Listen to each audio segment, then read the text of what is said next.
What's up, guys, and welcome back to my channel. Tom Aspinall revealed that he actually turned down a UFC contract in his mid-20s, choosing patience and experience over rushing into the biggest stage. During an interview, Aspinall explained that he was offered a UFC deal earlier than most people realize, but felt he was not ready at the time, despite believing his skill level was high. Tom said he always knew his ability was there, but he understood that the UFC is a massive step up, especially when it comes to experience. He felt that experience makes a huge difference at the elite level and did not want to enter the organization before he was fully prepared. Instead, he chose to sign with Cage Warriors, where he could continue developing without unnecessary pressure. After taking a couple of Cage Warriors fights, Aspinall explained that things became difficult in a different way. He struggled to get consistent matchups, not because he was unbeatable, but because there simply were not many heavyweights available. He revealed that he was around 25 years old when he initially turned down the UFC offer, crediting the strong team around him for helping make that mature decision. A few fights later, however, the situation changed. With limited opportunities to compete and grow, Aspinall accepted the UFC contract, admitting he eventually had no real choice. Looking back, he believes the extra time helped shape him into the fighter fans see today. Aspinall also opened up about his experiences sparring with boxing superstar Tyson Fury years ago. He shared that he sparred Fury many times and described him as an awesome person. Although Tom is an MMA fighter and not a boxer, he explained that punching is still a major part of the sport, so he wanted to gain that experience. He revealed he started training with Fury when he was just 22 years old, nearly a decade ago. Aspinall described Fury as rock hard, massive, and physically imposing, noting that Fury is much bigger than him. He added that comparing power is difficult, since MMA fighters use 4-ounce gloves, which makes a huge difference compared to boxing gloves.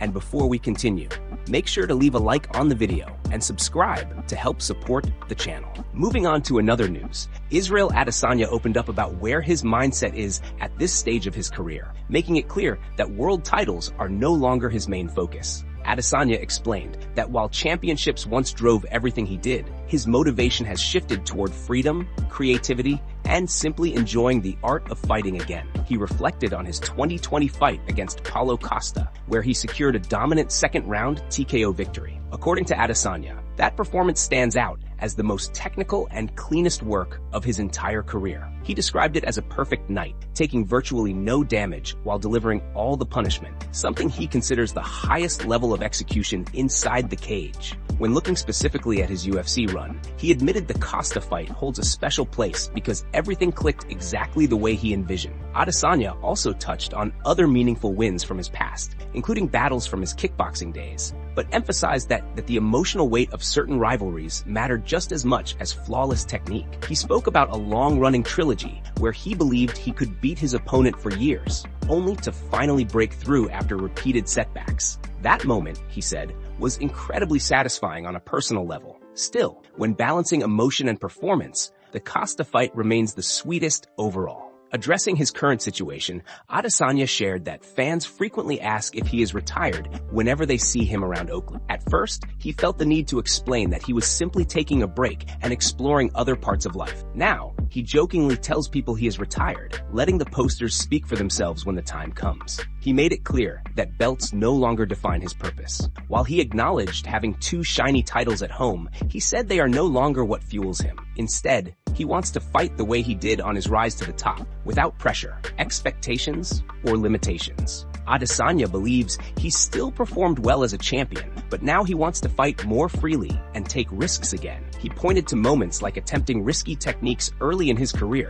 including bold moves that did not always work, as examples of the freedom he wants to rediscover. For Adesanya, this next chapter is about expression, excitement, and falling in love with fighting all over again. Moving on to another news, Rampage Jackson addressed circulating rumors involving his son Raja, shutting down claims that he had gone to jail following an alleged assault incident. The rumors suggested that Raja had been locked up after an altercation with wrestler Psycho Stu, but Rampage made it clear that the story had been blown completely out of proportion. Speaking openly, Rampage expressed frustration over how fast false information spread online. He explained that despite what people were saying, Raja did not spend a single night in jail and was never locked up as rumored. Rampage emphasized that people were running with gossip without checking facts, turning a situation into something far more serious than it actually was. He pointed out how the name kept changing in online discussions, with some people even getting Raja's name wrong, which only added to the confusion.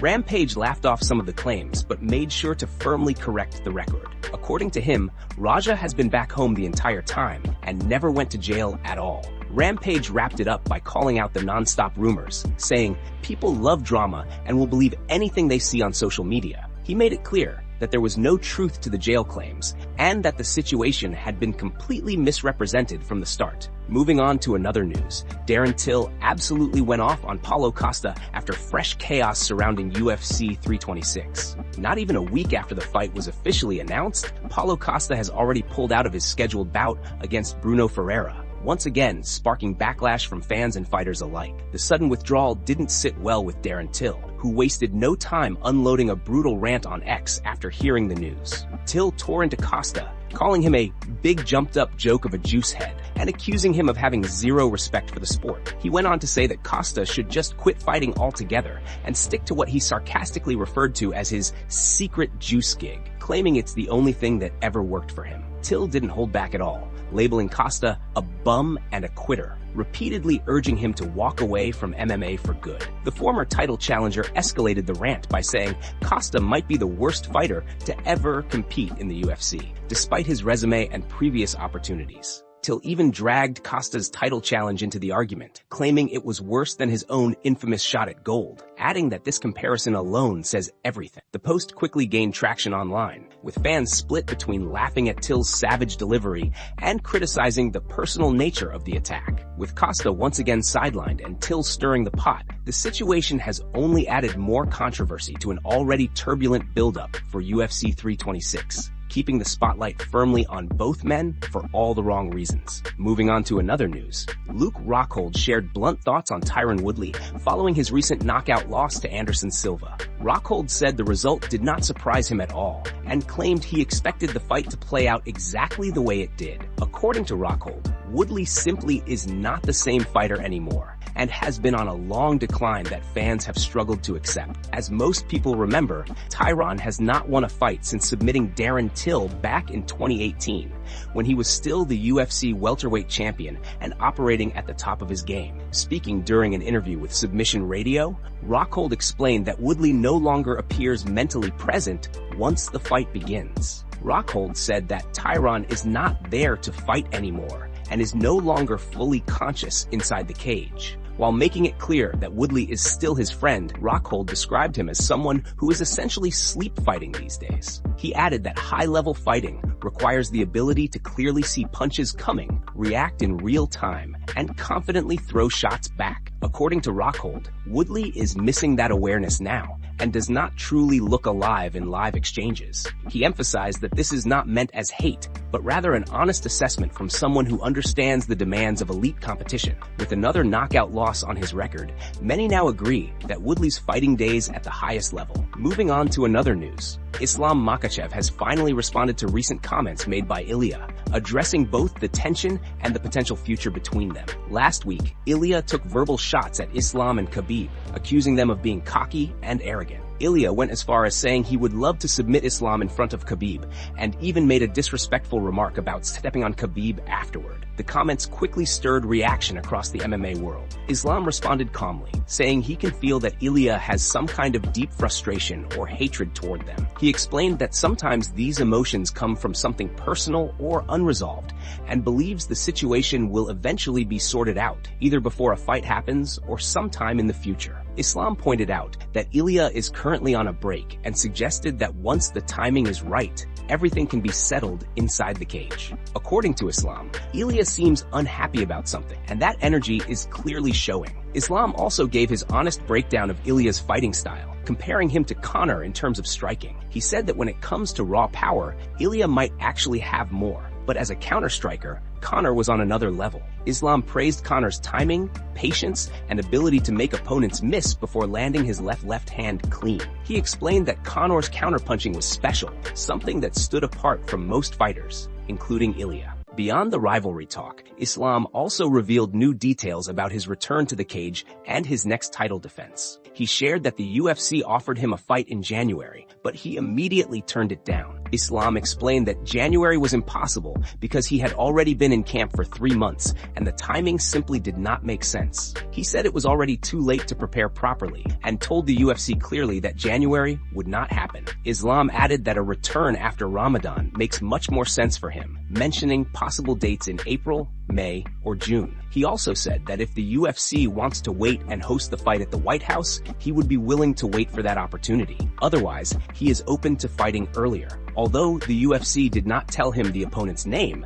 Islam believes the fight would have been against Michael Morales, not Kamaru Usman. He clarified that this was only his personal opinion, stressing that neither he nor his manager were officially told who the opponent would be. Moving on to another news, Tom Aspinall has revealed a surprising long-term plan for his UFC career, admitting he intends to retire much earlier than Jon Jones did. Despite only recently beginning his reign as the undisputed UFC heavyweight champion, Aspinall is already thinking carefully about how and when he wants to walk away from the sport. The Englishman previously held the interim heavyweight title for a record-breaking stretch while uncertainty surrounded Jon Jones and his future. That situation eventually ended when Dana White announced Jones' retirement in June, officially elevating Aspinall to undisputed champion. Since then, the Manchester native has defended the belt once, although the bout against Ciryl Gane ended in disappointment rather than celebration. Their UFC 321 main event came to a sudden stop after an eye poke from Gane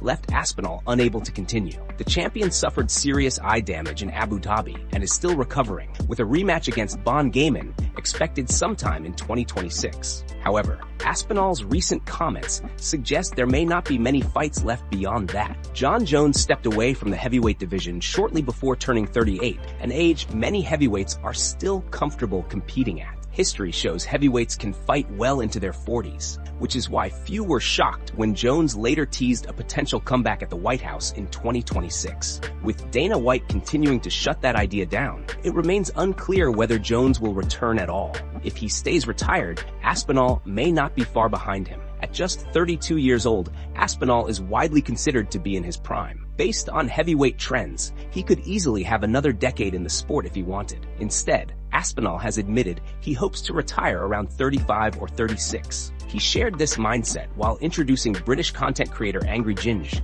to MMA training in a recent YouTube video.